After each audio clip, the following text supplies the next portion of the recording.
This week is the English week, the fish and chips week. First lecturer in this English week is Patrick Schumacher. I think it's not necessary to introduce Patrick. Everyone knows him as a patient teacher, brilliant, intellectual, brilliant critic. He was actually the first who introduced a very special review technique in this school. He invited people from the AA, and then they were talking about the computer programs all the time, and which program the student should use in order to get some results. I was always thinking they should have pushed the other button, the button which says erase the whole program. 20 years ago, architecture was a promise. Now it's rather a selling, marketing tool of selling fancy objects. In this wall of superficiality and undermining the monosyllabic, simplifying thinking patterns, Patrick's book break a hole, I think, disturbing the thinking that architecture cannot be focused on a concept. What we have to discuss is his favor for closed systems. Closed systems which are anchored in the 19th century as a message for authoritarian systems. I think that we all know that in our complex society, only complex solutions are necessary, not the simple one. Simple solutions are simple and old. Complex solutions, and Patrick is proposing complex solutions in many levels. Complex solutions are not optimal, but they are new. Patrick told me that he invented a new laptop, this one. He's not showing pictures, images, he's only reading his own quotes. Patrick.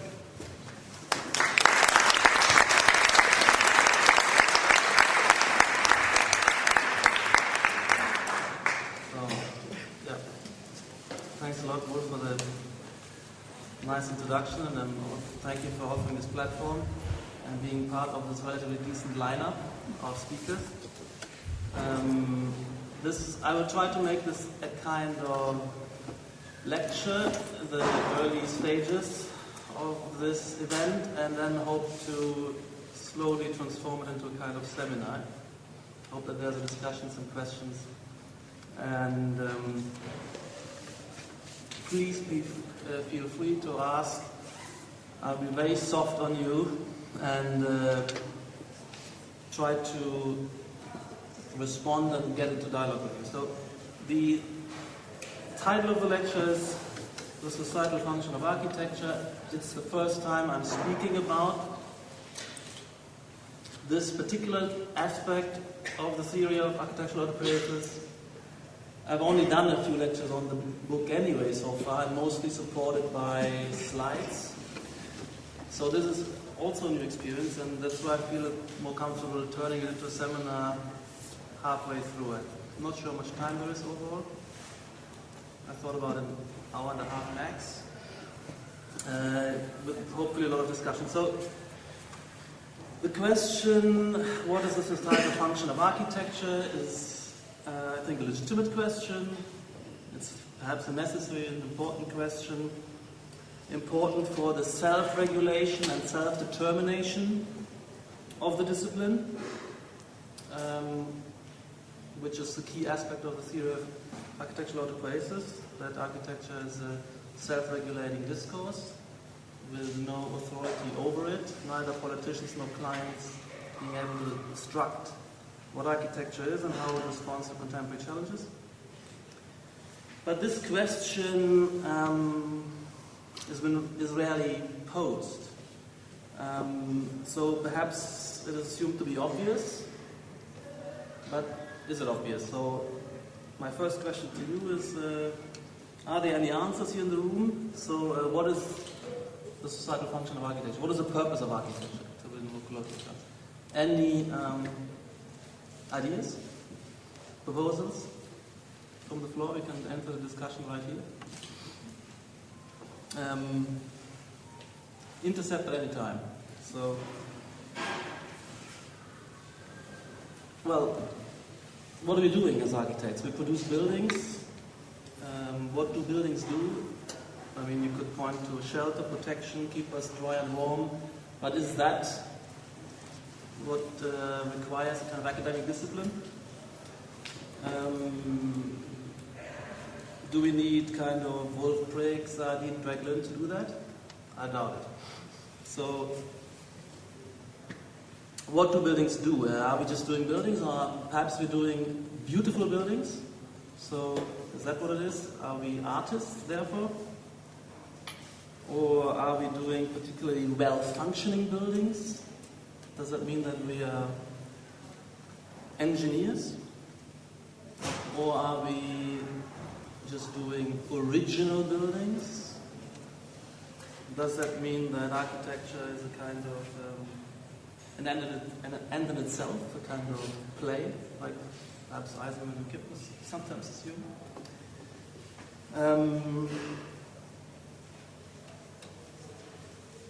But that's not what I mean by the autonomy of architecture, which I'm defending. The autonomy is, which is the autopoiesis of architecture, is characterized through the formula openness through closure. So self-referential closure is just a means of gearing up to have a more pertinent and well-considered response. That's why we need a kind of disciplinary closure to work out pertinent and sophisticated responses without being pushed by clients or politicians. Zaha is saying, for instance, architecture is about well-being. Is more ambitious perhaps, and just keeping us dry and warm, or making something beautiful, but that's at the same time perhaps vague. Of course, you could also say perhaps medicine is about well-being, or if it's more kind of a social well-being, the political system might pose that as its purpose, perhaps even the legal system.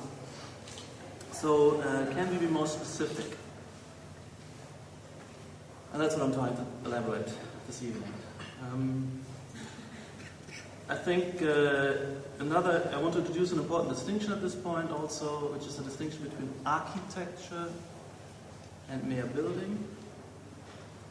Architecture being kind of based on an academic, theory-led engagement and innovative practice with forward drive. And building is just kind of keeping a tradition alive and reproducing what has survived the test of time, if you like. And that has been going on. That's been the way the built environment has been reproduced for thousands of years until the Big Bang of architecture and the Renaissance, where we have kind of theory-led practice with innovative forward drive, moving from the direct engagement with the building and construction into this kind of the domain of the paper. For the first time, we have fully designed architectures circulate just as speculative constructs on paper.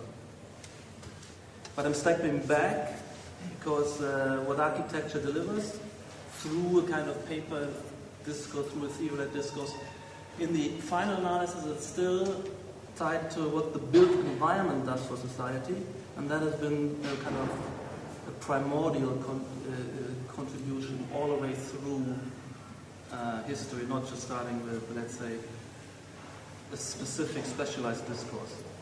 So the societal function of the built environment, first of all, needs to be asked about, And I would argue that this is a very, very deep kind of contribution which the built environment makes.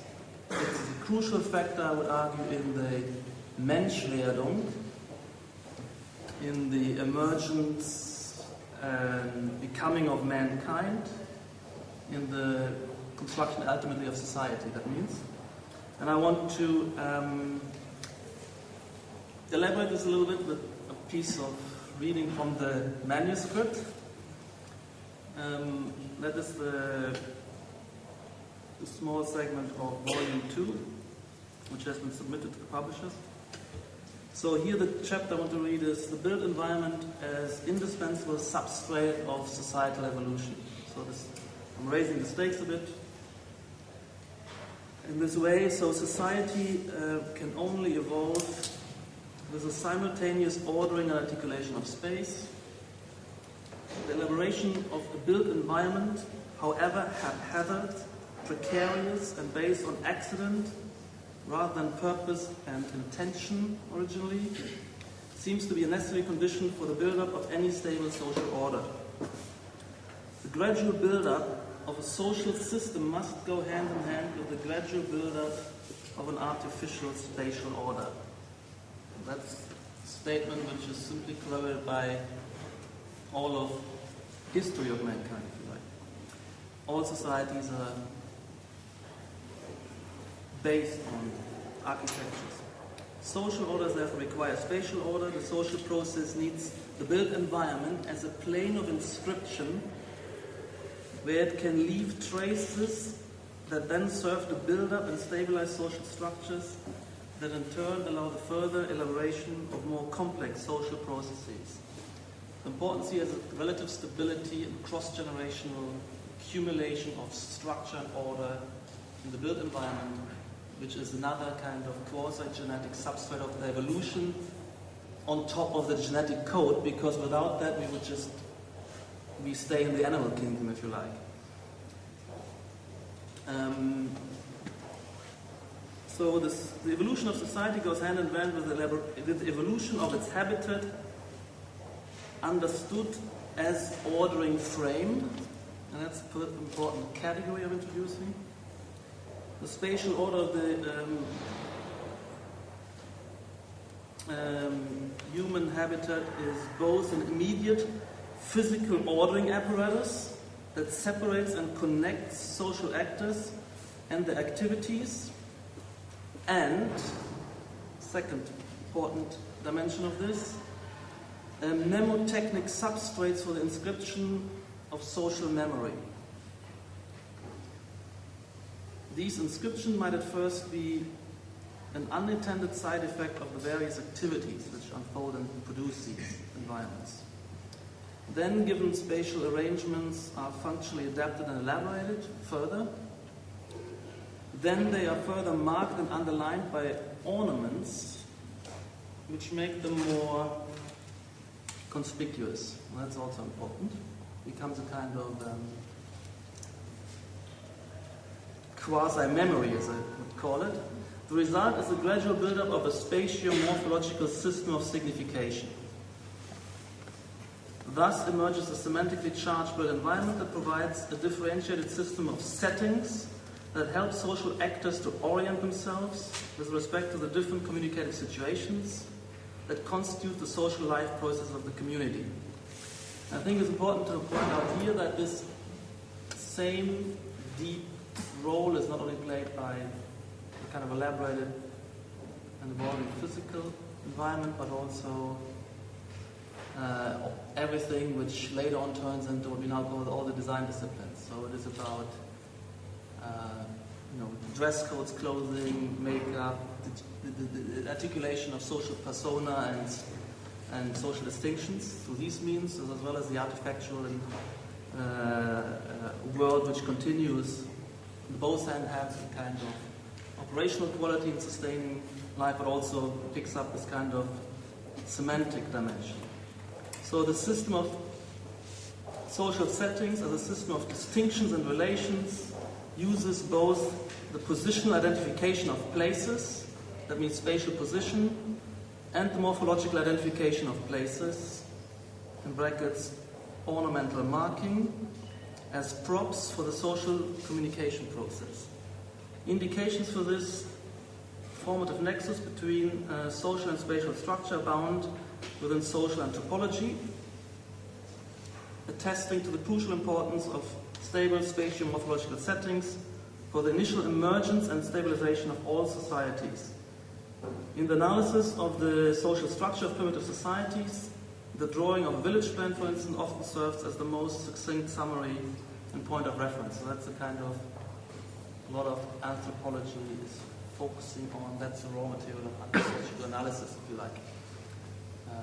Settlement structures and the whole world of what later on was called the arts and crafts and now it's called the design disciplines. So appropriately designed places regulate social communication by helping to define the situation, which is so important, reminding actors about who they are, ordering the actors into their appropriate relative positions through kind of configuration, like this space is configuring us, not only the space but its furnishings as well.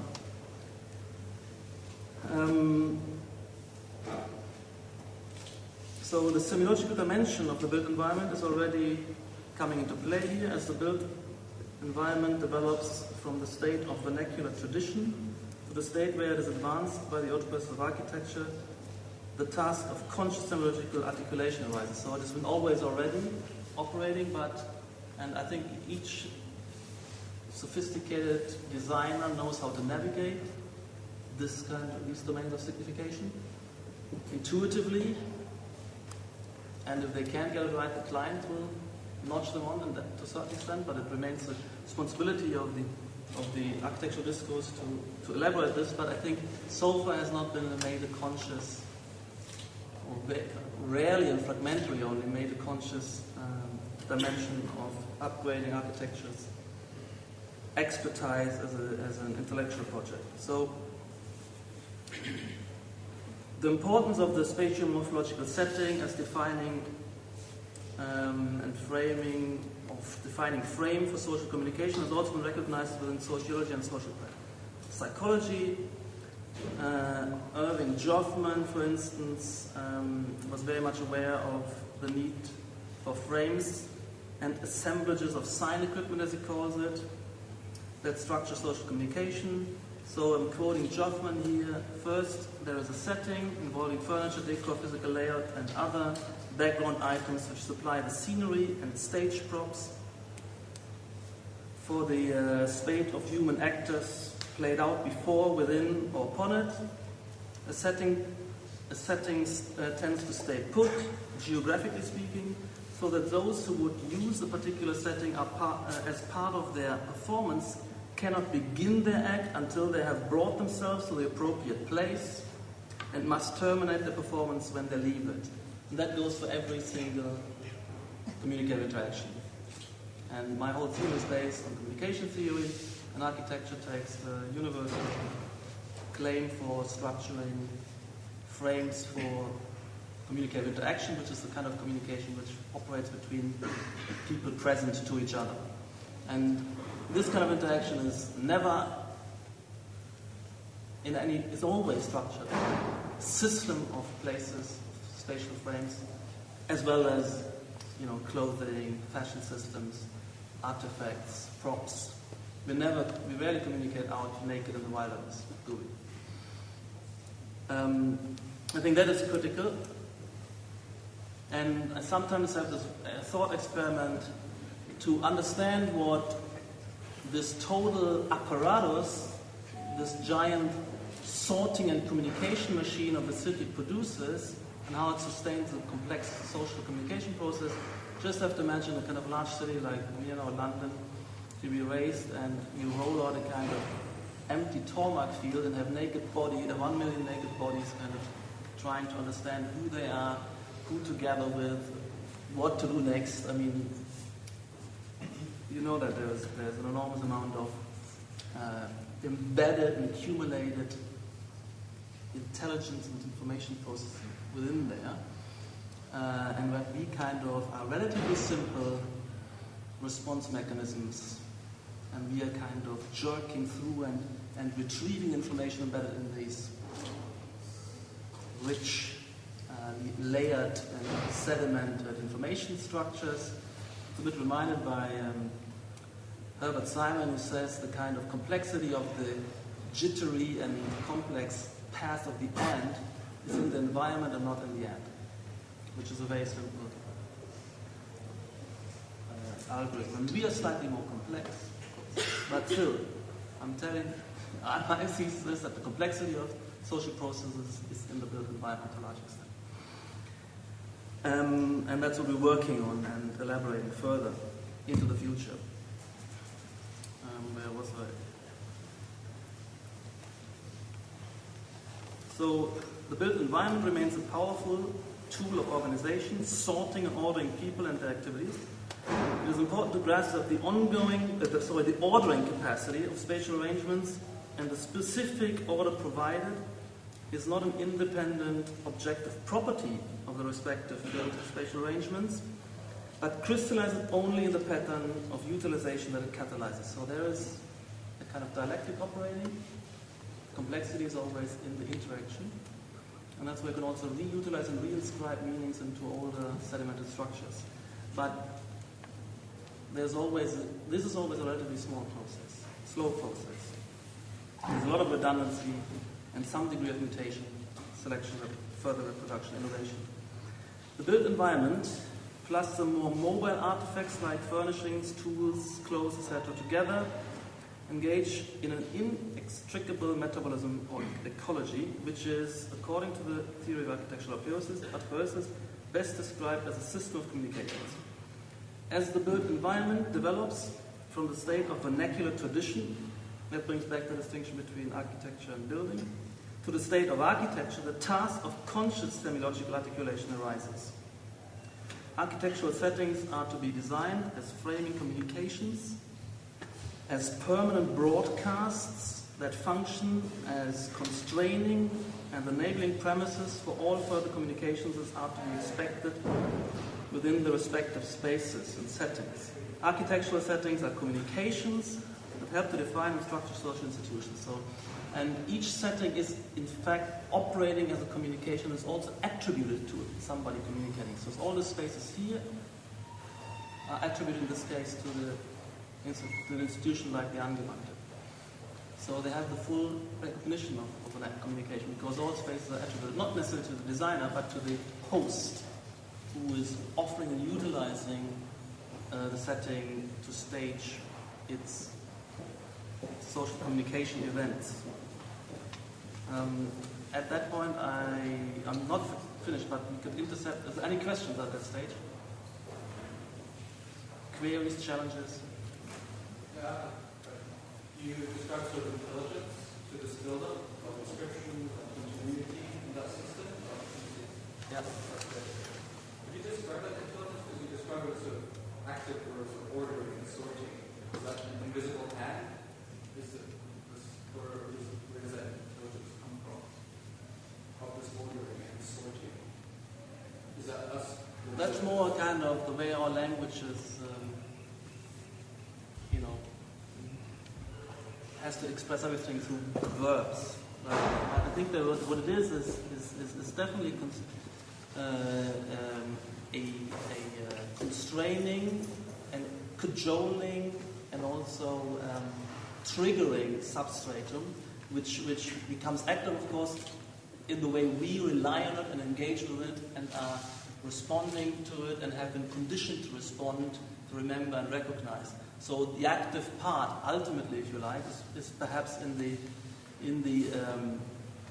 individuals navigating this, but that would also be, I would be cautious to say that. I think ultimately the active part, the part which evolves and has history, is the social, what they call the social communication system,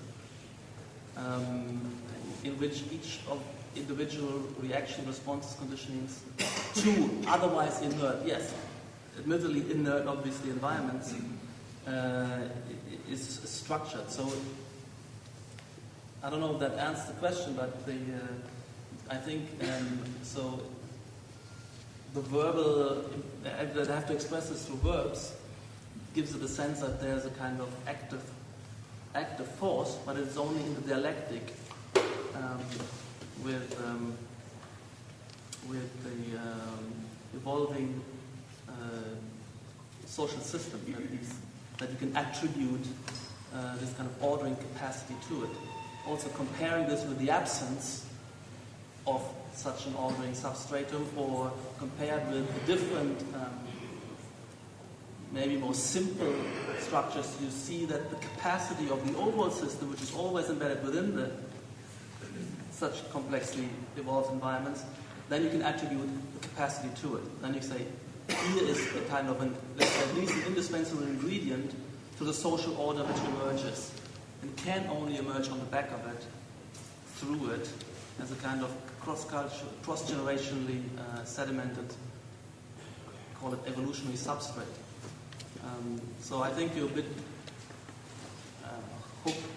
Don't let yourself be tripped over by a kind of, let's say, linguistic structure of these sentences, if you like. Okay.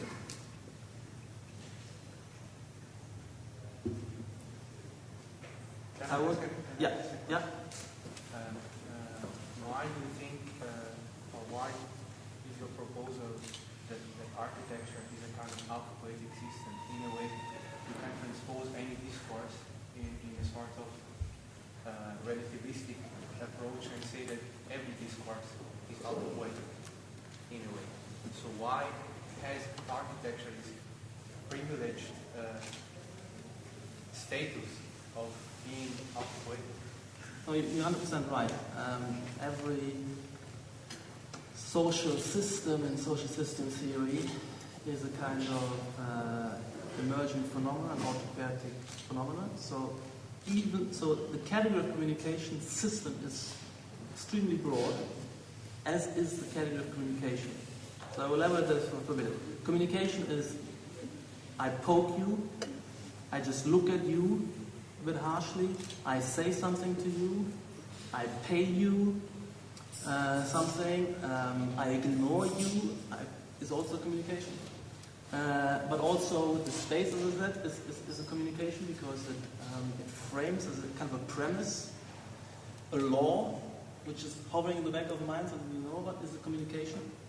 So communication is very, very broad, and the communication system is a very, very broad category, which includes long-standing, over century, evolving discourses which build their category structures, semantic structures, and so on. But also an event like this one here is an autopoietic social system in the following sense. I mean, it's pre-structured by the architecture, by an announcement, so on. But still, there's a certain, it develops a certain uniqueness, that meaning in our interaction, in my presentation, we kind of sharing a short history, and we are establishing terms amongst ourselves, a certain demeanor, certain terms, so that, and we're starting to enclose ourselves. And that is a kind of autopoietic means also self-enclosure, self-referentially enclosed, where a newcomer suddenly feels that they is not part of that, finds it difficult to catch on. So we also expel intruders quite soon. And even in a party where people are gathering and there's a little group forming, these are autopoietic systems. I mean, they're self-ordering their terms of reference, their structure, who is in, who is out, the demarcation of the system. So it is very, very broad. You're 100% right. I'm not privileged to architecture. But architecture is one of, there are various types of social systems. So there's ephemeral events, there are formal organizations, like a university or a firm, a company, and they also, they have their own kind of rituals and demarcation lines. They know who is in, who is out, what comments are belonging to the discourse of the company, and which ones are kind of private conversation. But there is one very important category of social communication systems, which Newman has identified. He calls it the great function systems of society. And society, where you find these great function systems, is so-called functional differentiated society, and can say architecture is one of those, like the political system, like the legal system, like the economic system, like the mass media system. These are kind of special types of function systems which have a few hundred years of history, all of them. They've developed specific discourse, categories, values, methods, great texts as focal points of structuring this, and that's what the book is about. It looks at the auto process of architecture as this 500-year-old, elaborate, intelligent structure, which at the same time needs continuously updating. And it's one of the great function systems of society. And with respect to function systems, you can ask the question, what is the societal function? You can ask, what is the societal function of the political system? What is the societal function of the legal system?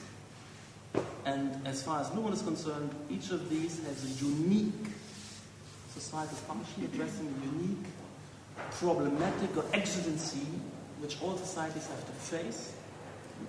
And I've been trying to identify what is this societal function which of the built environment, first of all, but then in the next stage of a particularly self-referentially closed specialist discourse, which is architecture, who's taken up what I call universal and exclusive claim of competency for the totality of the built environment, the totality of the architecture world, to include the design disciplines.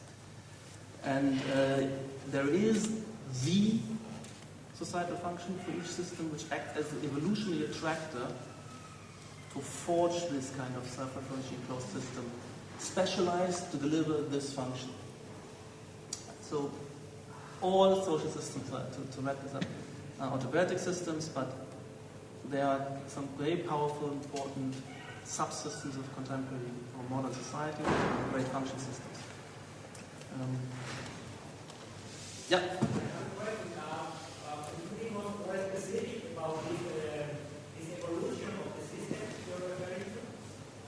Yeah. Well, the book describes some of that. So the distinction between architecture and building is important. So before architecture arrives, the villagers built their structures themselves, as they've always been, as minute, basically trying to repeat what has been done, maybe integrating small improvements as they see fit, and that maybe is then traded on. And you have certain structures emerging, really like self-organizing, morphogenic processes. For instance, the way villages usually take a kind of near circular shape. They like to create a kind of boundary or wall. A lot of walled cities emerging, or walled villages.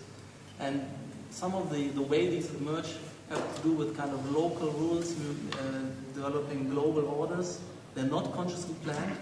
They're kind of, through an evolutionary process of trial and error, generate certain rationality. For instance, a village which was an extremely long, winded kind of stretched piece would be very vulnerable. The wall wouldn't stand up. The internal communication would be inefficient. There's a lot of inefficiency. So it's nearly like the cell is a kind of circular system. The village form is a circle. City is a circle. It builds actually in concentric circles. That's recognition of its growth. All of this is totally unconscious, and it is reproduced by myopic repetition of what has always been done. And that's what I call building. And at a certain point in history, there's this kind of big bang, which is the arrival of architecture, where in a sudden this has been looked at. It is actually, the main important thing here is that it's drawn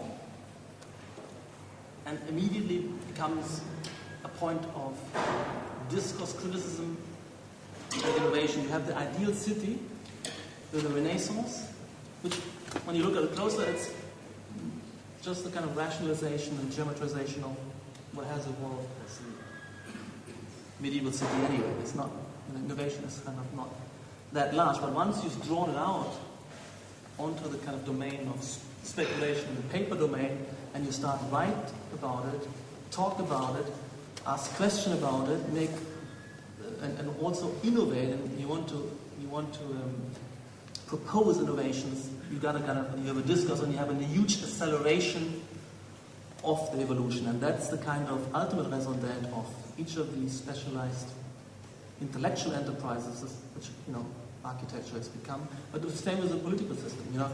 You have a nearly spontaneously emerging political orders. When small clans gather into tribes, they discover ways of operating together. It's actually a lot of this kind of rather democratic in the early stages. That's why early Greece democracy also. And as they continue and evolve, at a certain stage, at the same time, again, in the Renaissance, also to do with the rediscovery of the classics, you have political criticism, political theory, ideas that become the project of, political construction. And so these are the moments where these function systems are born, with discourses, with theory, with speculation, with self-consciousness, the self-referential closure as discourses. They all then become subsystems of a larger society, which suddenly has this enormous accelerator. I mean, this acceleration and the build-up of complexity is possible through this, what then becomes a functional differentiation. But before, everything was much more fused. It was the religious leadership was at the same time, the political leadership was at the same time, the economic power was at the same time those who determined the built environment, who were also controlling knowledge. And these kind of things splinter into, it's an evolutionary process, into domains of specially competent and separated self-referential systems, like science is one of them. So instead of relying on the top of the stratified order to be in charge of religion, economy, political power, knowledge, you have these discourses separating out and co-evolving without any controlling center. And that's the situation we're in. We're in the kind of stage of societal development where you have a series of a network of parallelly co-evolving, self-referentially enclosed societal subsystems, which at the same time have the obligation and necessity to continuously observe what's going on around and adapt themselves to stay relevant, to stay on course, and that's never guaranteed. And architecture has gone through a number of crises where this expert discourse made itself nearly irrelevant. It had to be nearly rebuilt from scratch by mavericks, by new starters, by, for instance, the pioneers of the modern movement.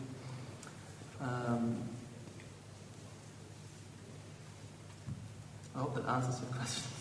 How these contemporary subsystems of society, which are called the great function systems of society, have evolved out of initially undifferentiated, tradition-bound cultural evolutions, which were more kind of happening as it was going on, without much foresight, without much critique, without much reflection.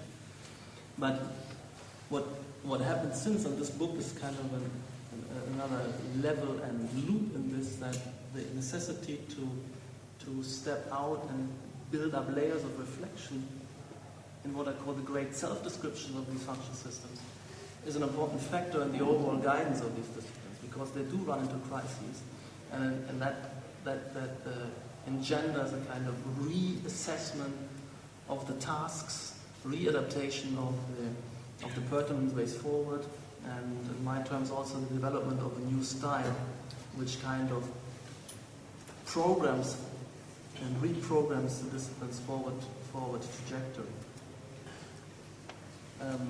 Maybe at this stage I can move on to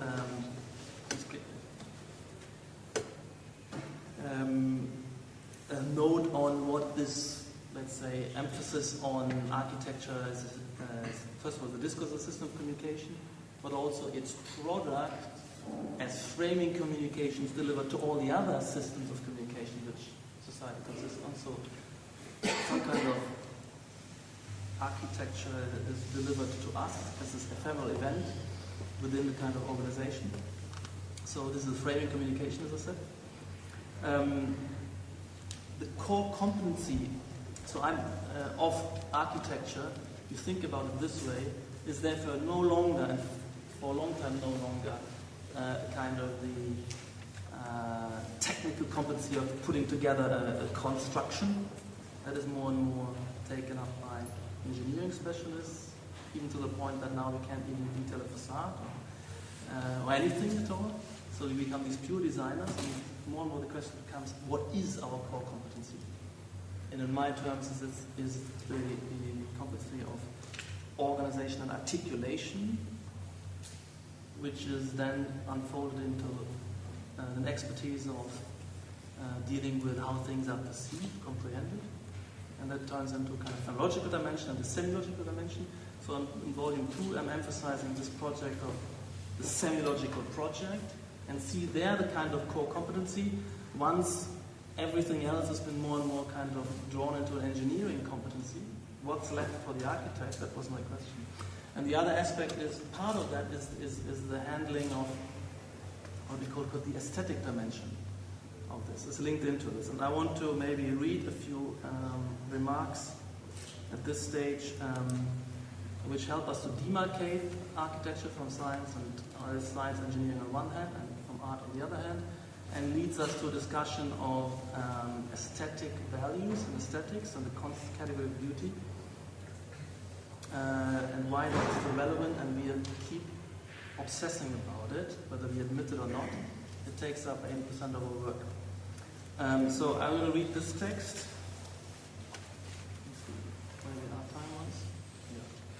So the thesis here is that design is neither art nor science. It is a sui generis competency. In distinction to engineering, architecture and design, and I put these two together, they together form the great function system of design/architecture. So in distinction to engineering, architecture and design takes the users of architecture into account as socialized sentient beings. That's the kind of critical point. Engineers never do that. And only if you do that, you know that you're hitting the core competency of architecture, I would argue. It has to be recognized that built environments function via perception and comprehension. This poses the task of articulation. Organization and articulation, these are my key categories, which in a sense take the societal function of architecture and make it concrete as the task of architecture. Organization and articulation. And these together establish order. So I'm kind of calibrating a set of terms. An architectural order emerges to the components of organization and articulation as the two irreducible constituent components of architecture's task. Organization is concerned with physical distancing, separation and connection of domains, and is thus framing communication physically by physically channeling movement and interaction. Articulation is concerned with orientation and is framing communication cognitively. Articulation is guiding movement and interaction via conspicuity and atmospheres, via perceptual as well as semiotic clues. Organization recognizes and operates via social communications, dependency on human beings as mobile bodies in space. Another contrast.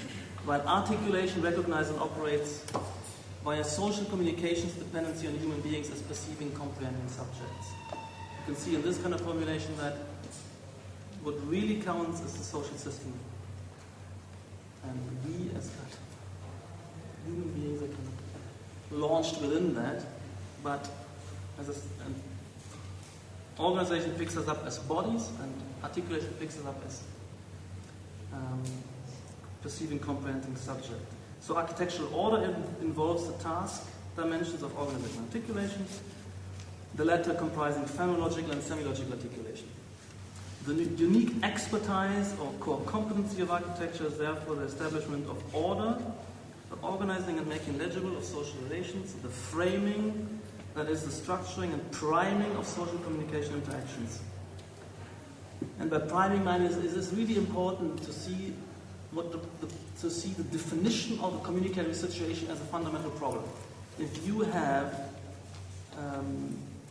an encounter and it's not kind of pre-structured and framed by a setting, and you're very unsure and uncertain what to expect, and you're waiting for the other to define what this is about, what's going on here, then communication will not take place.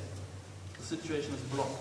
So you need to there needs to be a kind of structure, in particular the more people are involved, there needs to be a kind of structuring institution, which needs to pre-structure, prime as it were, and pre-order and premise the unfolding event, otherwise there will no meaningful event will take place. And this kind of moment of ambiguity and uncertainty, you could call the double contingency of any encounter, because A is waiting for B to kind of make a move, and B is waiting for A, and they don't know what to expect. That's a kind of a blockage, and anything could happen, that means nothing could happen. That's the kind of the very deep sociological level, the way to kind of describe what architecture does on that kind of micro level. It defines situations, which there's a whole sociology, it's the sociology of defining situations. And to see that as a problem. So, let me go back. So,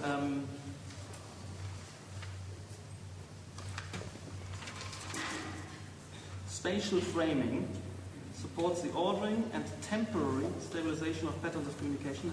I mean, historically temporary. I mean, as society evolves, the institutions evolve, it needs to be continuously upgraded and updated, and more complex framing settings, which allows society to become ever more complex, more productive. That's a function of its complexity. Now we're living in a global, multicultural society where we're communicating in intensive relationships all the time with many people simultaneously, if you like. And occasions like this where we gather in a concentrated interaction is becoming more and more rare. So this has to be taken into account. So that these are kind of temporary stabilizations, historically temporary, but local time periods, it's all about stabilization. So these spatial framings are permanent broadcasts that operate as antecedents or premises of all communicative interactions to be expected within the bounds of the respective frame, be it a single space, a building, or an urban territory. So it's not only the individual space, which is of importance, but where the space is located in the total matrix of spaces.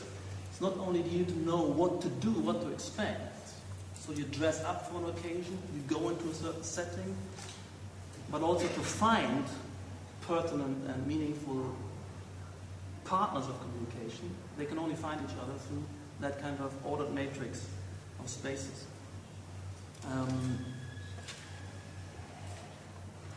So there's a thesis formulating again, all social communication requires institutions. And some of the institutions are ephemeral event structures, and very, very rarely you have a kind of thrown out into an absurd, strange situation with a stranger stranded somewhere in, I don't know, in the Himalayas. Then you might invent your own little communicative autocratic structure. You will invent your own institution, but you might still rely on known institutions. So all institutions, all communications are based on institutions. All institutions require architectural frames. The societal function of architecture is therefore, that's my formula, to order society by the continuous provision and innovation of the built environment as a system of frames. The point of innovation is very important, because that's why architecture had to separate out as an academic, intellectually self-critical discipline with forward drive, because we have to continuously upgrade and update and further adapt and evolve these architectural frames. If we had a very, very stable society, like feudal era, which was for 1,000 years, nothing much happened, you don't need architecture as a specialized discourse. You just was fine with building, you didn't have to think. It was just reproduced itself. Point is that architecture is this kind of conscious, self-critical, and that's what you know. You continuously look what anybody else in the world is doing, you're trying to update, to pick up, to criticize each other, to challenge each other. That's the kind of modern function system, what they're like. Backed up with theory, with structures like the avant-garde versus mainstream, where in avant-garde you really intensify the discourse and speculation. But ultimately the underlying exigency is still this kind of ordering and reordering in an updated way, social communication through the provision of spatial frames. So I was talking about organization articulation. So Bill Hillier, it's quite interesting, space syntax offers a science, inverted commas, of organization, or he calls it a science of configuration. My question is then, can there be a science of phenomenological and semiological articulation? I mean, that's all about upgrading the discipline. We know all this, we work intuitively, can we make this a kind of self-critical, innovative upgrading of our intelligence? So I think this can and should happen on all three dimensions of architecture's task. We need to upgrade our organizational capacities, our phenomenological intelligence, and our semiological expertise. And that's what I've been trying to do in the class here. I'm just starting to develop a kind of semiological project and the theoretical underpinnings of that. But our intuitions remain a control device here, because to a certain extent we know already how to navigate this complex system of unification. We have that training, that gut sensibility, and that talent, hopefully, to do that. And if you blunder in this respect, you will not flourish. So those who flourish, they are very kind of attuned to the requirements on that semiological dimension, whether they know it, able to reflect and discuss it or not.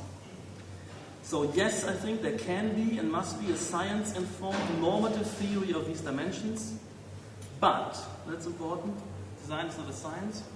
Organizationally, phenomenologically and semiologically informed design is a different practice from scientific practice. I'm not turning architecture into science. It can't be done. So the double code, and that's a bit of theory I bring in, the double code of utility and beauty that governs design is very different from the code of scientific truth or probability. The reason for this difference, why can't it be a science, is that designers need to act and decide quickly in the face of uncertainty and incomplete information. Science, in contrast, never reaches closure. It has infinite time and patience to follow through the ramifications of hypothetical constructions, for instance. And in the science, the refutation is as much valued as a positive theoretical proposal. And what the science also have the luxury to do, they just work on the things they have the tools to solve. And work on this. Because society is not posing questions to them, they work on questions they know how to answer, have a glimpse of how to answer. And we as designers are throwing the deep end, we have to react, whether we have knowledge, expertise or not. We just come up with stuff. Now in the avant-garde it's a little bit more interesting and different. In the avant-garde we have the chance to step back and formulate our own problematics, but they need to be pertinent to what the real designers out there are thrown in at the deep end. To a certain extent, science also is looking indirectly, remotely at what society requires. If not, these discourses can become kind of irrelevant. But still, there is a very, very fundamental difference between the kind of necessity to quickly decide in the absence of a fully resolved theory or assessment of the situation. And that's why aesthetic values must come into play. They have to do with this necessity to act intuitively. And this intuition have to have a sense of, have at least the broad direction right. And that I think is the role of aesthetic values, to deliver that. Aesthetic values, to the extent that they are historically well adapted, and that's an important caveat, facilitate quick, intuitive decision making. Both for designers making design decisions and, also importantly, for users making decisions about which space to enter. The recognition of the beautiful is the instant perceptual recognition of the vital, the functional, identified on the basis of its mere appearance, prior to a more in-depth experience and verification of the entity's functionality. We all act intuitively all the time. Who we approach and talk to, the fashion system helps us to decide that. And which places to go to navigate aesthetically, of course. Therefore, the category of beauty cannot simply be opposed to rationality. Being attracted to beauty is not per se irrational. The discrimination of beauty versus ugly is a culturally defined instantiation of the fundamental biological mechanism of attraction and repulsion. Organisms are attracted to what serves their survival and reproduction, and repulsed by what impairs their survival and reproduction. Aesthetic sensibility is a constant, universal feature of all human behavior and action. Something very, very deeply rooted and anthropological kind of constant. And there's a deep rationality to that. So some of its aspects, even I would argue, might be hardwired by biological evolution. I believe that the kind of an attraction to order and a rejection of chaos might be one of those.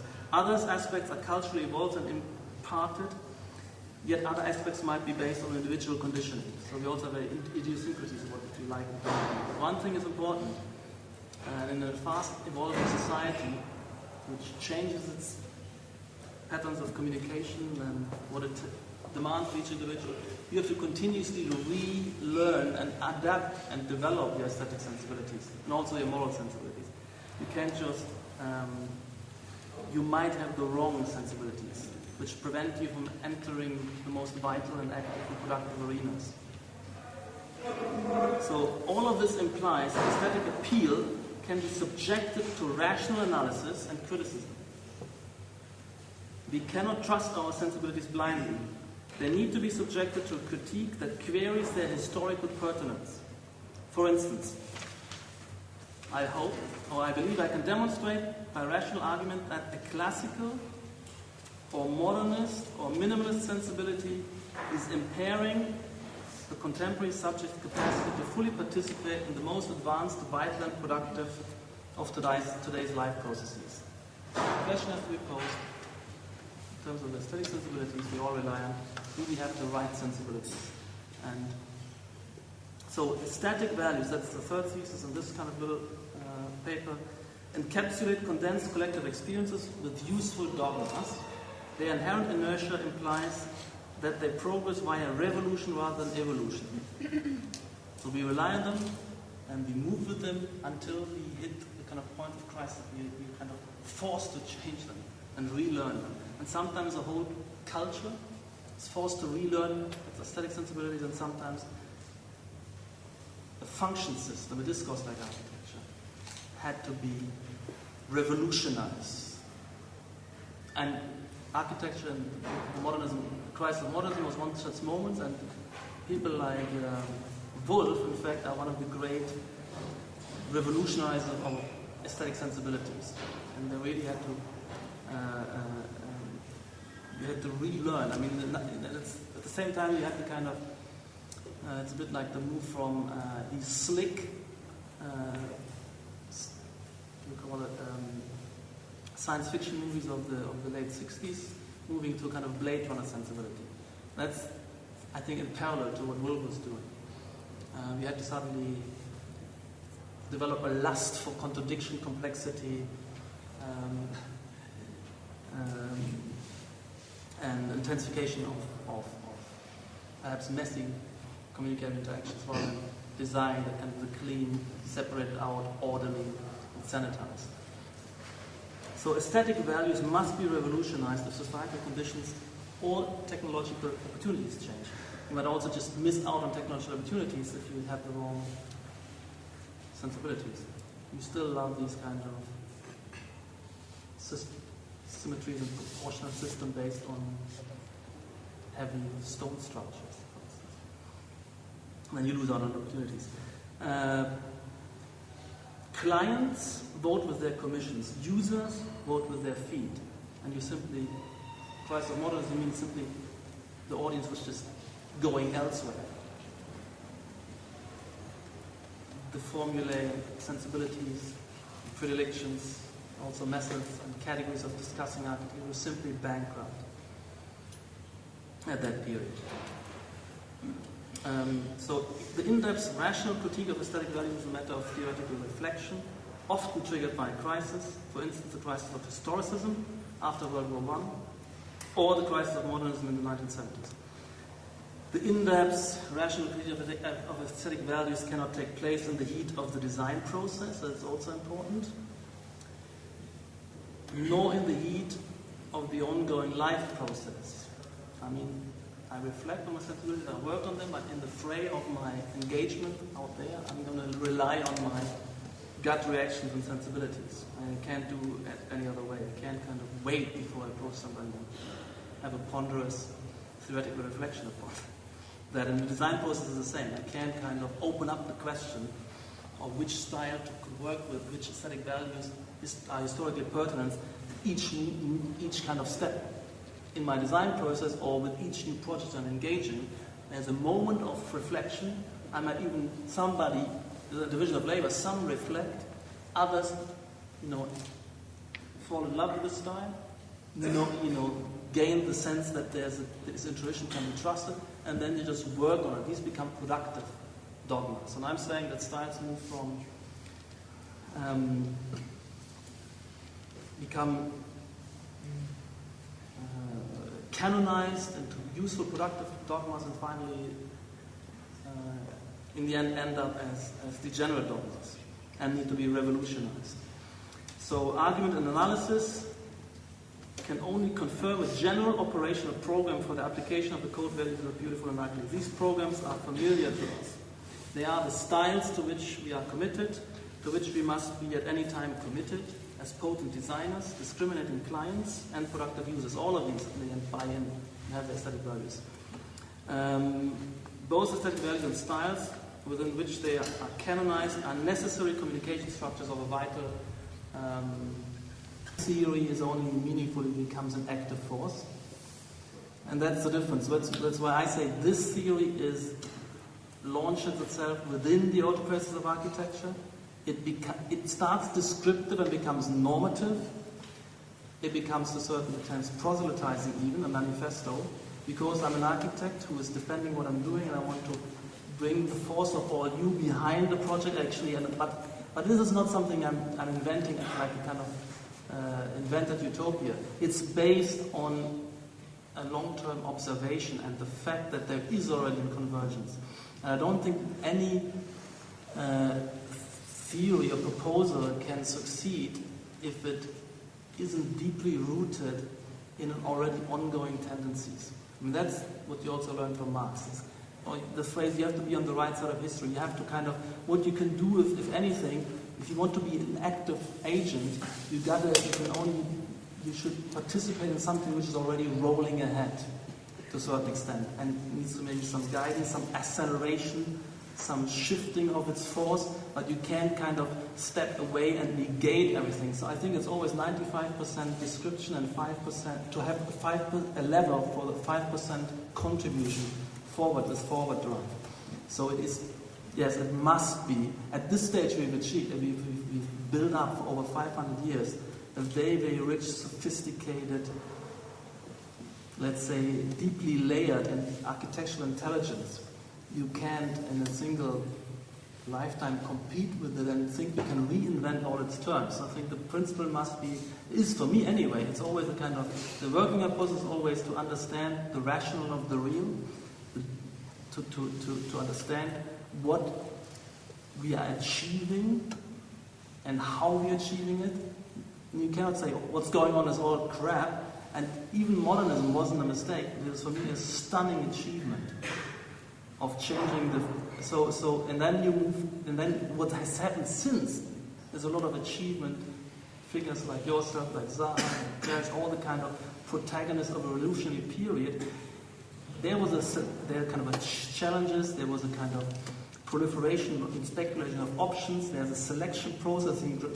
Drake is one of the great selectors and innovators, which turns, I think, what is largely kind of era of creative destruction with creative potential into, for me, an era which becomes more cumulative and certain about its trajectory.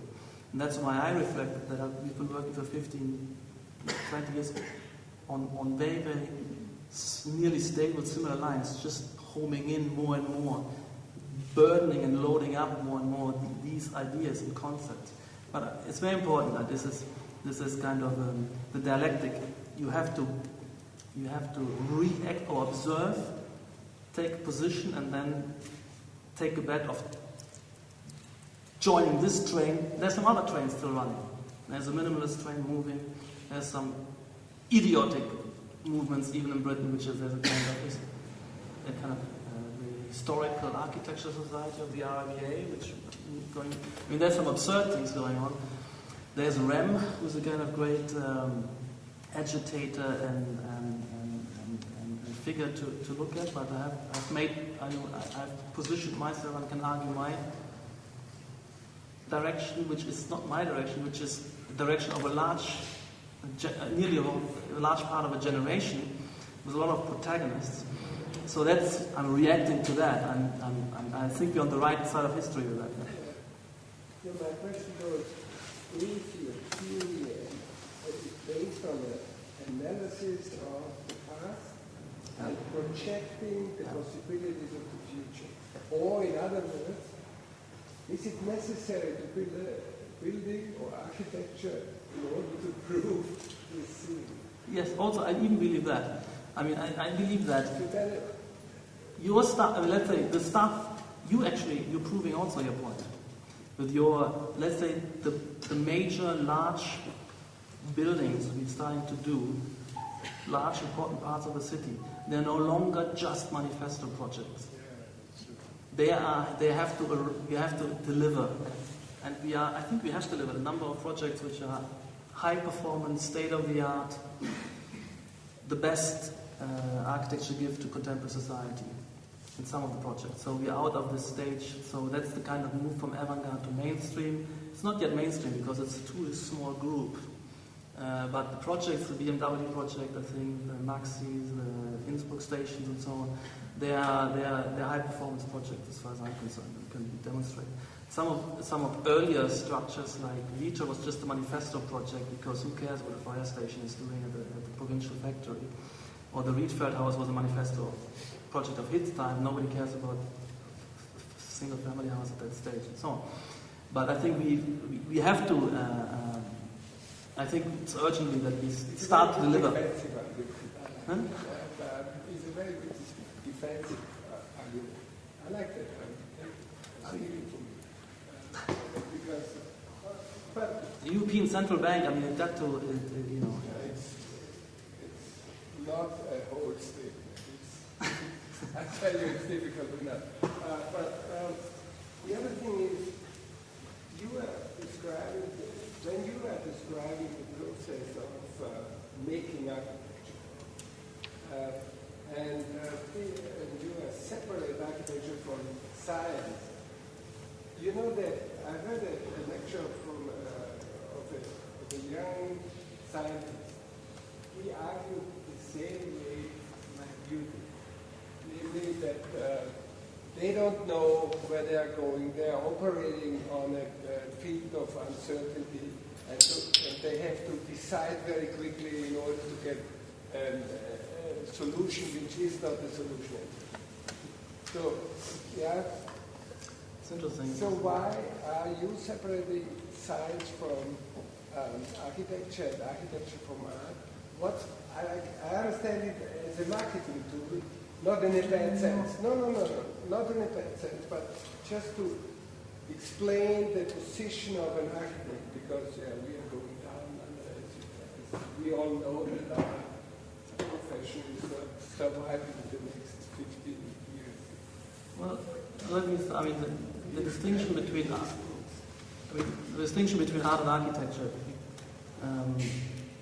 or the separation. I just think it's an empirical reality, and I'll try to explain that. What I mean, I'm looking at discourses, systems of communication, and I just noticed that the art world and the art system is a different group of people with different language, different categories, different values. I've never joined a single art studio critique, nor have we ever had an artist invited to us. I don't think that the agenda and criteria of evaluation of certain, and you have to look at the peak of development, certain, let's say, provocative Damien Hirst pieces are sharing the same discourse, agenda, and criteria of success with the best of contemporary architectural projects. That's just a description, and that's simply a fact, and it wasn't like this. I mean, in the Renaissance or even the Baroque, you had Michelangelo was the sculptor, the architect, the painter. The cathedral was a synthesis of these. But art was also something totally different. It has become something very different. And I think the bifurcation happens actually in the early 20th century. You can observe it at the Bauhaus, with a kind of split and separation and the elimination of the artist from that institution. It's just a fact. That's right. A fact of life. I'm just observing that, but also I'm asking, if this happened, was it right that it happened? And I also observe things like Zaha violently resisting her work to be classified as art, because she wanted to participate in the architectural discourse, wanted these paintings to be projects. And I think the criteria of success are totally different. And that's simply a fact, but I can rationalize that by saying that the art system has quite a different societal function. And it's a much more open-ended and vague function, but it is, as far as I'm concerned, what the art system does for society. It offers this kind of freewheeling platform of experimental communication for all the other subsystems of society. So the mass media use the art system to experiment in new forms of electronic communication, new form of filmic techniques. Designers and architects use the art system, and when you go into the art system, the success criteria are quite different. You actually have to avoid making any performative claims. You cannot say this is anything pragmatic or useful. You just go in there and use it to experiment with, use those resources to experiment with material techniques, with morphologies, and so on. I think that's what we use the art system, and we use it the more in revolutionary and transitional periods, and perhaps less in periods of more and more self-certainty about where we're going. That's why in these transitional periods, let's say in the 80s, 90s, or 70s, 80s, I feel the assimilation of architecture and art was happening for a while with figures like Chun, but I think I feel it's less and less happening now. It struck me while you were reading your first chapter that an alternate title might be People Meet in Architecture, which was, of course, the title of Sejima's recent Architecture Biennale. And it seemed like she used that as an opportunity to say that contemporary practice falls into two camps, let's say. One, that on one hand you have practices that are phenomenological, social, and perhaps more or less orthogonal in the form. And that's what's included what was included in that exhibition. And on the other hand, you have practices which are formal, complex, perhaps semiological, and those were the practices that were excluded from the exhibition. Yeah. And if architecture is a spatial frame for communication, if this is a fundamental concern of your work and the work that you do in your own practice, how is it that was overlooked? And I guess the second part is, how is your overworked and not included? And on the other hand, do you actually agree with Sejima's distinctions? Would you share those? Well, I haven't looked at her distinctions in detail, but it's obvious that our work is largely misunderstood. And the whole movement, which I'm calling parametricism, is misunderstood in its potential, and to a large extent is misunderstanding itself still. So I'm kind of burdening this movement with the full responsibility of taking on the next stage of the civilization in terms of built environment and the designs. And that means, but I also recognize that first of all, the avant-garde is an important subsystem where you have to insulate yourself temporarily from the full burden of delivering, and you need to isolate, you need to build up your expertise and repertoire. This means also your former repertoire. You have to take on the new digital design media and learn to operate with them, and we instinctively knew that there would be a potential in that. And that takes a lot of pulling away from the instant delivery of complex performances into a formal project, into a computational processes project. Then you start building up slowly the tectonic elements, tessellation, aperture, structure.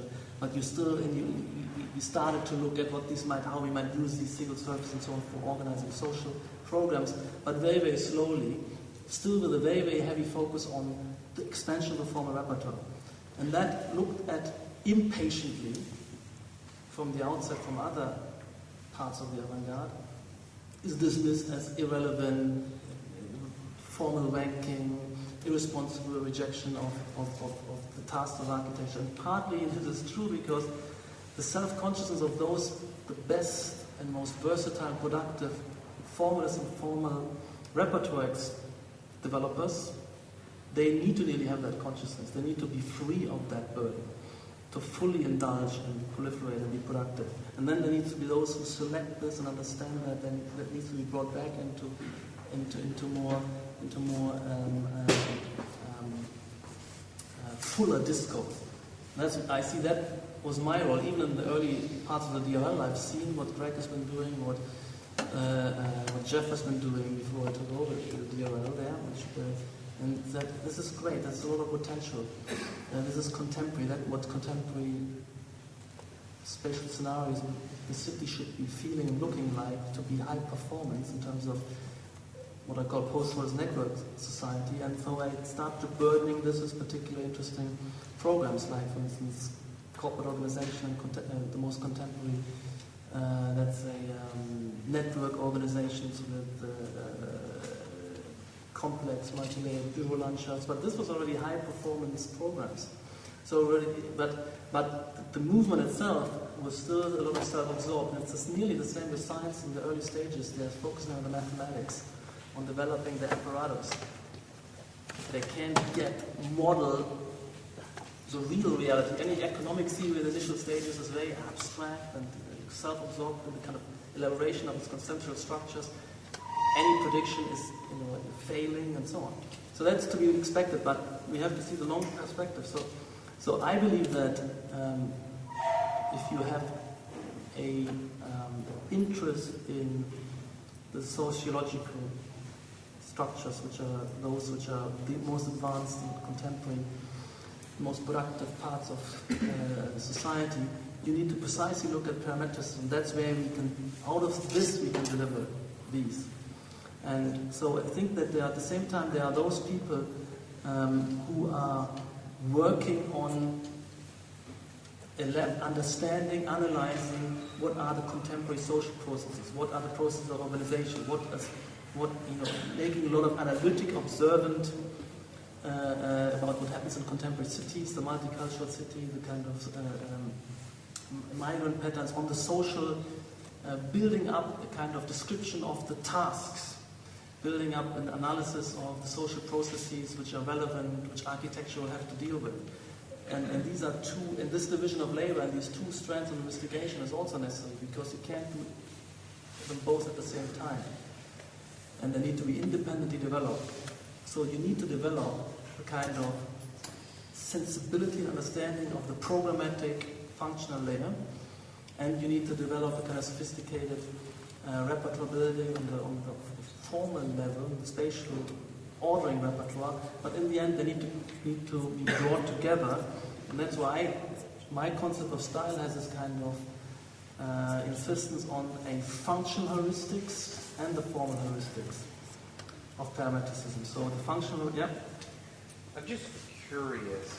I have no agenda in asking you this. I'm just curious what you do with, I would argue, the most successful architect of the 20th century, which isn't Corb. I mean, Corb is successful to architects, but Frank Lloyd Wright was successful culturally. But Wright also, I mean, I've never liked Wright, and I've also liked Wright because he was everything. I mean, he was like Huffman, and then he was modern, and then he went, stone, and, masonry, and he seems to be somebody that hit this, I don't know if auto-poetic synchronicity with culture is right, but he absolutely nailed the cultural moment over and over again, but then always wrecked it and went some other direction, and wrecked everything, like wrecked his office, wrecked his life, wrecked clients, total destroyer, but also cultural, geometer, sensitive. So what do you do with writing? Also very kind of parametric of all the modernists in terms of writing codes and languages and not pattern books, but in a certain way, very systematic in each step of his work. I'm just wondering, are you interested, repulsed? No. I'm interested, and I think he's one of the great protagonists of the evolution of modernism, and a great influence, and he kind of predates some of his kind of, let's say, one of the key moments of modernism is the move from edifice to space. It was helped by abstract art, but the breaking the hermetic volume and shifting plates and cantilevering roofs and the free plan there was a premonition, and was jumped on by the style and was elaborated and he then was a part of that. And I think he also is one of those, maybe not the most intense and sophisticated, but he also was an architectural writer. You can see his fertility also. Although these are villas and not the final testing ground, therefore, of what contemporary architecture had to deliver. So these are villas, 20th century villas are all manifesto projects, promises of a new repertoire. So they in themselves, but although they also do something they do something as well. I mean, the private parties and elite communication in such environments is not to be dismissed altogether, but he did Broadacre City, and that was a kind of very powerful, I think, move. So yes, he's definitely a figure, but you're right, he's quite interesting. It's a bit like Rem, I don't know, there's a certain psychology of an iconoclast and a kind of nervous and always on the move figure who is kind of contributing, is absorbed, picked up, and then he wants to move elsewhere. He's a kind of lifelong innovator and thriving also on otherness and distinction from everybody else. And I feel the same in Rem, which to a certain extent is productive, but to a certain extent also then prevents, he's missing out on really enjoying the cumulative trajectory. But somebody like that is more, instead of providing a social function, those two are more sociopathic. I've always found Rem to be a total sociopath as an architect. He hates society. Well, I think maybe Frank Lloyd Wright. Frank Lloyd Wright is also fantastic factories and office buildings. So he did Broadacre City, so he was in there. But I think he also is trying to escape a lot of times. Somebody like Le Corbusier is much more strategic. He has the big vision and the big impact, I feel. And somebody like Rem, I think you find it self-limiting that he wants to reinvent himself one too many times. And I believe more with me that you can't invent a new architecture every Monday morning, and you should stick with the project which is worthwhile and pursue it further. So I think with the articles like Bigness and with the Bibliothèque Nationale and the Jussy libraries, he was much closer to what we're doing. He was on target and on message. And then I think recently he was escaped from this and wants to go back to collage, to boxes, to generic. So I think it's curious. I don't understand why he doesn't get it, what we're trying to do. And I think there is this kind of slightly psychotic attempt to be always other, always out of step. But I think his great contribution is the retroactive manifestos, which he's done a number of times. It's Deliriously North with the discovery of Atlanta, with the discovery of Chinese urbanization, with the look at the periphery, the big fat ugly volumes, shopping. So he's been going out and looked at what happens despite the canon, the predilections, aesthetic sensibilities of established architecture, and forced us to look at this, love it, conceptualize it, systematize and take it on and incorporate it. He went to Portman. I mean, he's discovered a lot of important, because that's always this dialectic. I think, to a certain extent, I was been saying the architectural discourse is in charge, and during modernism, and hopefully in the future, there is, everything feeds into and out of this discourse. Every single design of every environment in this world has to go through the needle's eye of this discourse. And if you lead this discourse, you lead this production, but there's of course a lot of mavericks, and the mutation and experimentation goes on not only in architecture, but also outside architecture, where developers and mavericks and people just ignore and just do the pragmatic move, and sometimes they hit on something. And Rem was great discovering these things, like Las Vegas was another one with Venturi. These are kind of an alertness to what happens in the built environment outside of the radar of the discipline, which should in theory be leading. And in the crisis of modernism, in this period, these manifestos coming out in the 70s, you had to look elsewhere, because what the discipline was doing was bankrupt, and vital things which were still going on were going on despite of the discourse. And I think that was Rem's great functions and Venturi's great function. But I would say, critically, Yeah. what you're excluding from your discourse is building. What you're including is anything that's architecture. But I honestly believe that your argument would exclude certain architects from the autopoietic project. I mean, is there anyone you would exclude? Like, I would think you would exclude Rem. No, absolutely not. No. Really? No, because Rem is... no, these are key texts he's been delivering. He's been responding to polemically.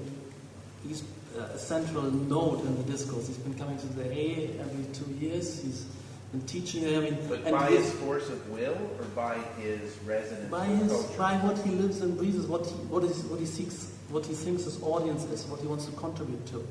He's been teaching the discipline about Portman. He said, look at this stuff. Look at, I think he's very, very central. I wouldn't exclude him. I mean, where what is less central is commercial mainstream architects. I make this distinction between avant-garde and the mainstream.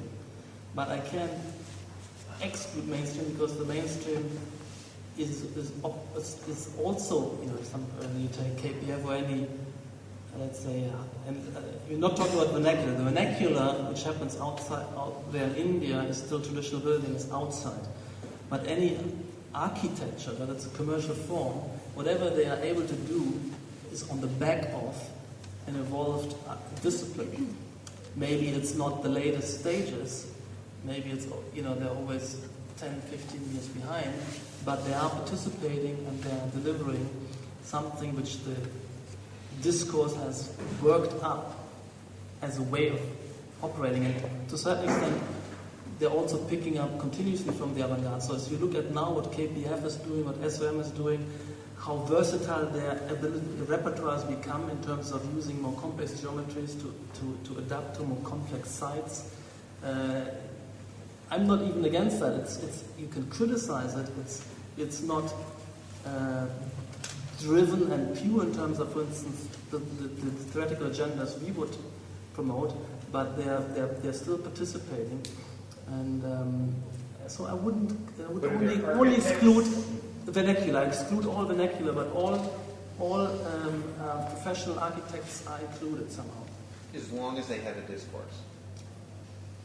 Like even Michael Graves, John Hayden. Yeah, I think I wouldn't exclude. They're included, for sure included. So I'm saying it's a contested field. What is architecture? It's not a settled issue. I see a convergence, and I want more force to be brought behind this movement, because I think we're still far away of really transforming what happens out there, because what happens out there is still largely modernist, neoclassicist, postmodernist, minimalist, and very little parametricists. So we need to, and the 2 years of recession was a setback, and really people have been kind of saying this was a misguided era. I mean, some of the Dubai stuff was misguided in many ways, but there's really a danger that this project gets kind of stunted, and the institutional support has been withering away, with Colombia going elsewhere, with even the aid to a certain extent, having us still there, DRM and some other units, but less so. So I do feel that there's a need to kind of foster, promote, and inject new energies into this movement. But the autopoiesis of architecture is always the totality of the discourse, which includes even the postmodernists, includes even Roger Scruton, or anybody who's entering the debate, who has a voice, who puts up a show at the RBA, and I'm in debates with all these characters. So, and the students are exposed to them. I mean, that's all part of the autopoiesis of architecture. But I believe that one strand of this is kind of the right side of history, and I've been perceiving this convergence, and I still believe that it will more and more draw. I think the younger generation of young architects working will find intuitively that this is what they should be working on and participating in to be relevant in the next 20 years. I hope there's a sense. I don't know if I'm wrong here. How would you integrate or exclude the capitalist project in your theory of autopoiesis? Because the capitalist project is indubitably forming, structuring society, and in different levels, not only economically but also psychologically, semiotically, and so on. And so the capitalist system can be excluded in your Marxist reading of the architectural discourse. So how is the capitalist project involved in the discourse? Is it hijacking the architectural discourse and forming English, or is it so much integrated that you can separate them, or that you can really analyze the real intrinsic interweaving between the capitalist project and the architectural discourse? That's a very good question. I mean, certainly, my theory is, by the way, not based on Marxism. It's based on social system theory, which comes out of a tradition of complexity theory brought into sociology. But it has many similarities to the Marxist approach in terms of a deep, comprehensive, historical approach to explaining society. It's not based on Marxism. But no, the point is this. I mean, the difference here is that in Marxism, the economy dominates society, and in the social system theory, the economy is just one of the co-evolving subsystems. And yes, contemporary economy is capitalist economy, it's a market economy. That's actually the moment when the autopoiesis of the economy is the emergence of the market economy. That's when economic issues are isolating themselves from political issues of power, and through the money economy, with a specialist medium of money, there's a self-referentially closed subsystem of society, which has been evolving through various stages of capitalism.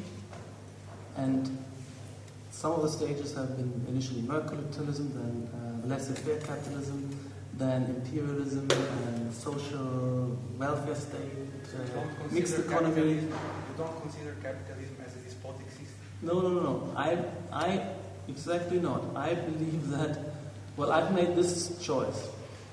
If I would think that we're living in a despotic system, where the bottleneck and the problem is politics, or we would require the revolution to overthrow the system, then I wouldn't be an architect, right? So I realized that I have made practically in the last 25 years, obviously I have, the decision to work within contemporary world society. I don't think it needs radical overthrow. I think you can make architecture a contemporary society, and one of the tasks of architecture is to observe and evolve and deliver to a society which has an evolving economic system. And one of the great transformations from a kind of Fordist economic reproduction model to a post-Fordist economic reproduction model is something where the architectural discourse and discipline has to adapt itself to society and also to the economy. So I've made peace that I say, the market economy, the political system emerges as a self-referentially closed subsystem through ultimately a democratic system. Democracy is the contemporary state-of-the-art form. Post-Fordist form of capitalism is the state-of-the-art form. And so I'm fully buying into this. I'm not an anti-capitalist. So what about Foucault's concept of, you talk about discourses, so, and Foucault showed very well that how power and how power relations are very well dissimulated within this order. So you would seem to break all these features out in order to... Well, I believe to a certain extent, in the rational of the real. I believe that there are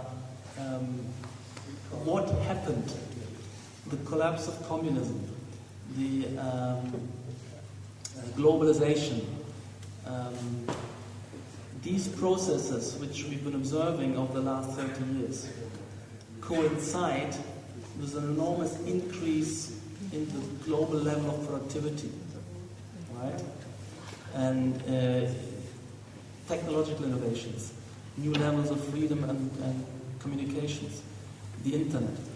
They exist within a market economy, within the capitalist environment, within parliamentary democracies, So I think it's an abstract.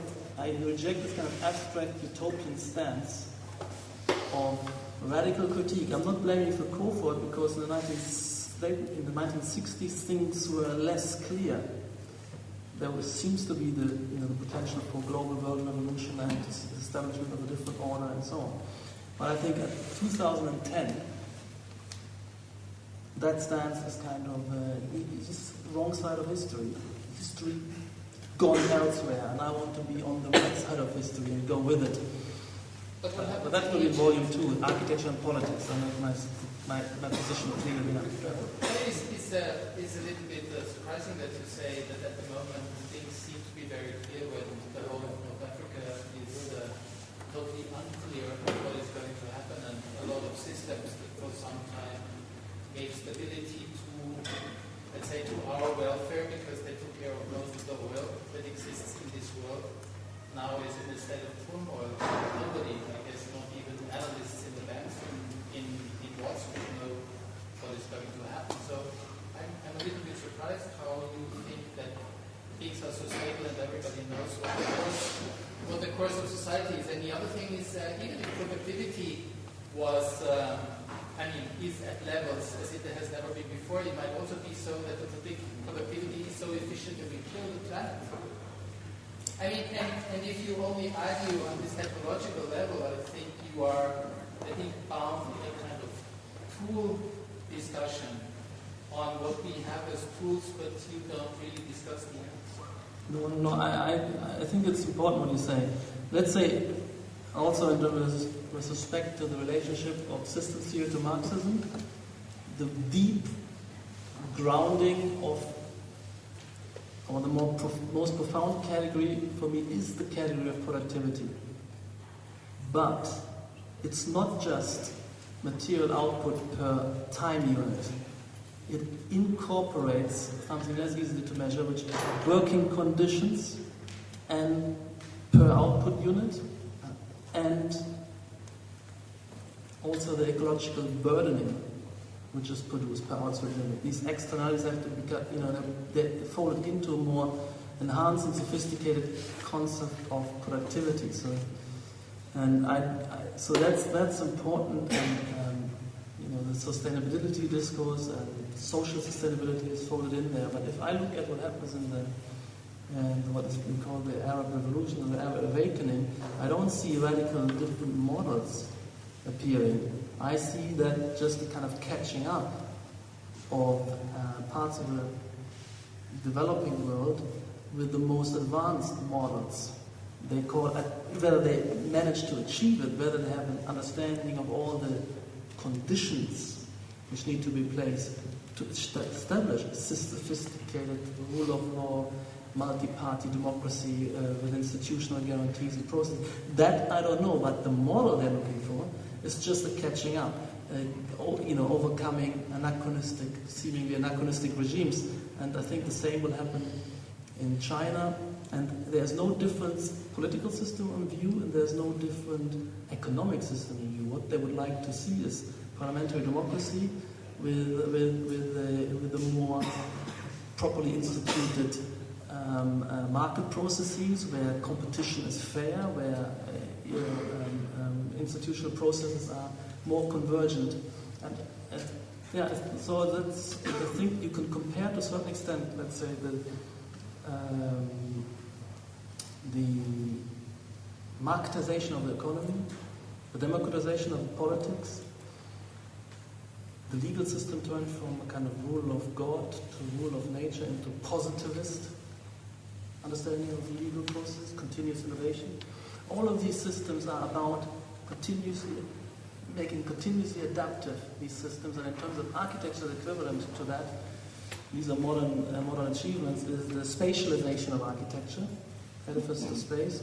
But I think each of these systems evolves a kind of global best practice. We are in an era where all these systems are world systems, world science, world architecture design, world economy, world politics more and more. You can see what happens in Libya is that there's no sense of a kind of sovereign country with internal affairs. There's a global court in The Hague. So we treat this becoming a world political system, and there are, let's say, I would argue, global best practices of how to set up a well-functioning financial system, how to set up the ingredients of a proper political system, ingredients of a proper economic system, proper state-of-the-art science with the upgraded methodology and epistemology. And I say in architecture and design the same. I think parametricism, in a sense, I would argue, would be that state-of-the-art best practice, I propose, which is equivalent of a certain type of sophisticated multi-party democracy. So it's basically a scaleless operation, which would mean that it can be used for designing a building, a city, or a political system? No. Well, political system, that's the autopoietic law. The political system is for politicians. It's its own autopoietically enclosed discourse. We can only observe, adapt to, on our own terms to that. But yes, across scales, I would believe from parametricism argues that interiors, buildings, urban quarters, whole cities, even all design elements. You can see the same principles, I would argue, the same rejection of simple geometric primitives like circles, squares, triangles. They have disappeared out of the design world, they have disappeared out of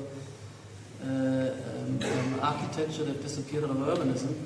And that's why I think sometimes Rembrandt wants to do a city in the shape of a square. But yes, I think these principles are universal, but at the same time they're very open. They offer degrees of freedom unheard of, and they have internal richness and multi-trajectories. But in a direction. Yes, I think it's to this extent it's scaleless. So how could it be specific? Oh, it's one of its premises: be specific, be contextually sensitive, be sensitive with respect to the internal operations. It is able to pick up project programs and briefs which have degrees of novelty which are unheard of. You cannot start with a brief which is just a list of 5 stereotypical schedule of accommodation with 5 stereotypical types of spaces. You need to unravel programs in terms of parametrically differentiated event scenarios with multiple audiences, multiple event parameters. That's the way you dynamical system, crowd simulations, that's the way you work on program. So that's why I'm saying there's a particular functionalistic, a particular way our style is picking up, interpreting and handling in briefs, which is different from the modernists, which were different from the classicists. And that matches the way we kind of bring in a formal repertoire to this. These principles, in a sense, you would never, they're very abstract, but I don't think anybody of us would want to violate them, would step back behind them.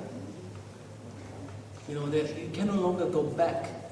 It's like you can no longer go back to old men with dyed hair as, presidents which are elected with 95% of votes. This, on that same level, I would argue, this is kind of the most sophisticated best practice, which this discourse has evolved, and that's the kind of struggle of debates, the struggle of ideas we're engaging in. But isn't that also a bit colonial? That if you say that now what happens in the Arab world is just catching up to where we are? Well, that's what they admit to that. I mean, that's what they want. I mean, who are we to exclude them? I mean, But there might be something different. That's what I don't believe. I believe that this is whatever is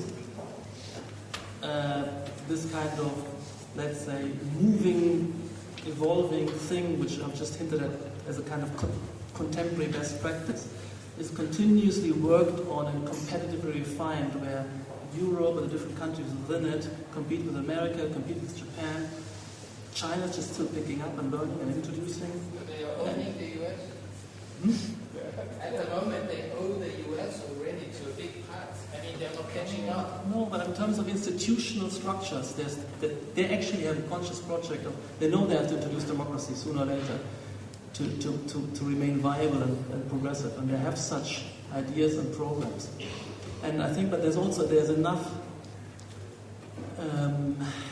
competing regions and also cities, municipal government structures. How do you manage, urban planning and incentives? How do you manage tax system?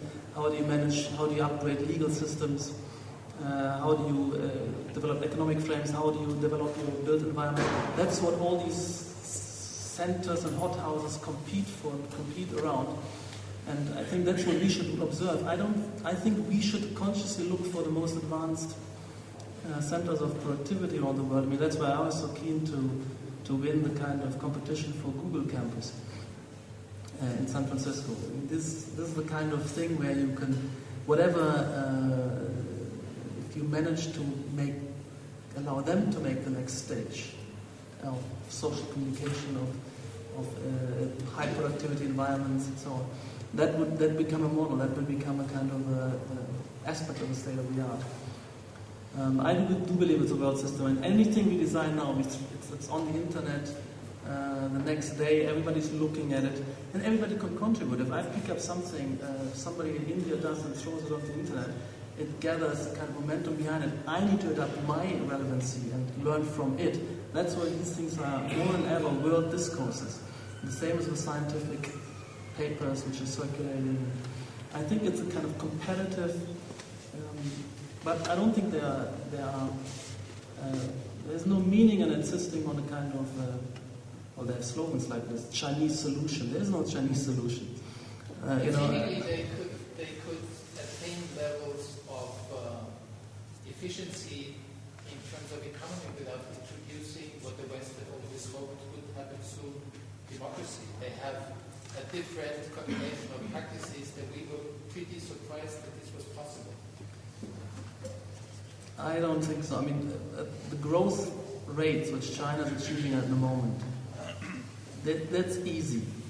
Because all that they need to do is to bring vast numbers of their population which are still employed, far less productive, with less capital, with less equipment, up to par.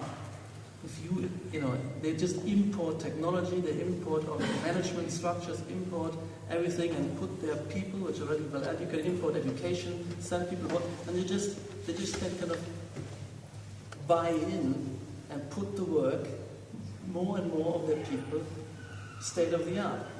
That's why they can grow 10%. Once all of them are more or less operating to the fullest level of contemporary world technological equipment and processes, then they will have to prove how to grow further. Where is the next level of innovation? That's of course much slower. That's very, very easy, and their growth rate will kind of flatten out, and then they will realize that how inefficient and corrupt their administrative processes are, that economic decisions are overburdened by political networks and so on. And all countries are operating. They will run into this issue that the leadership decisions are simply bad decisions because the information processing isn't involving enough bottom-up information, is irrational, isn't discursively vetted and checked.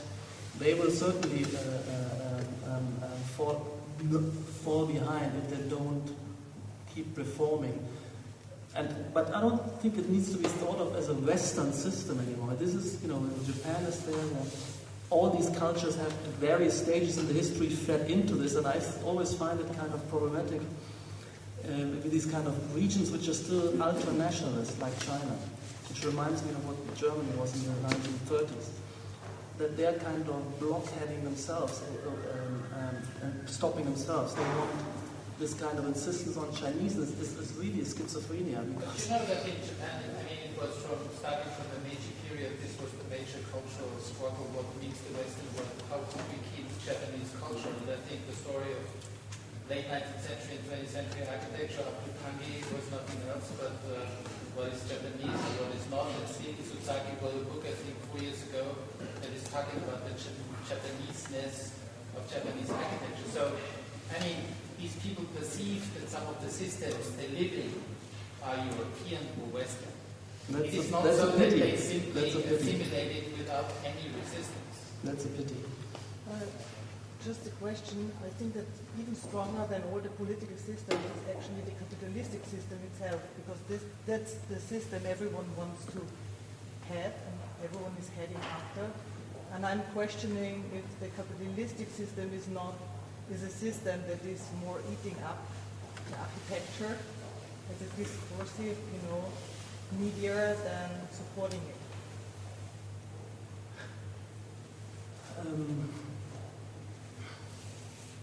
Well, I'm not sure what you're alluding to, but yes, let's say some of the resources which have been flowing to parts of the avant-garde have been motivated by, let's say, concerns of iconography, advertising. I'm not sure if you're alluding to this, kind of a sense for superficial construction of an entity. There's been this discourse of criticizing star architecture being delivery of superficial, meaningless icons and so on. I'm not sure if you're alluding to that aspect of a kind of commercialization of architecture, even of avant-garde architecture. Sometimes there's this kind of argument, and my response to this would be twofold. On the one hand, I would say that maybe it's about who is ruling the discourse. Well, certainly not business people.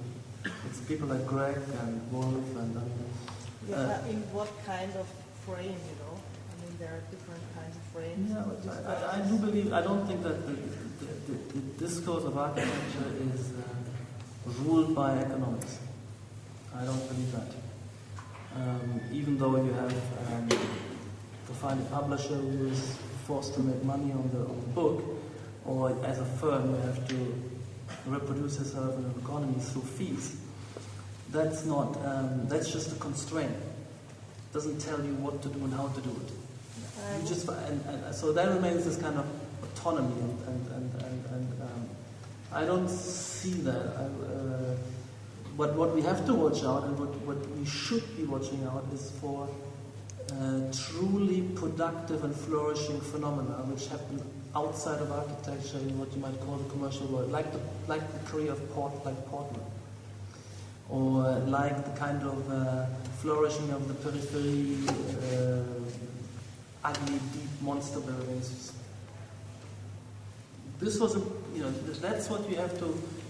That's where we have to watch out. Where is the vitality of society and economy going? And we have to take this up and make this our project. I do believe this. I don't think our independence is only autonomous. How to adapt? On which terms? In the most sophisticated and layered way. Not we do something else. We as architects decide we want society to go elsewhere, and we want to force another kind of building down the throat of society because it's more pure, more beautiful. That's not my world. My world is surfing the wave skillfully with alertness and intricate knowledge of the wave, but on my terms, and the wave is a constraint, a force. I'm surfing, and it doesn't tell me how to surf. I think that's that. So we do leave it like this? Okay, thanks. Thank you.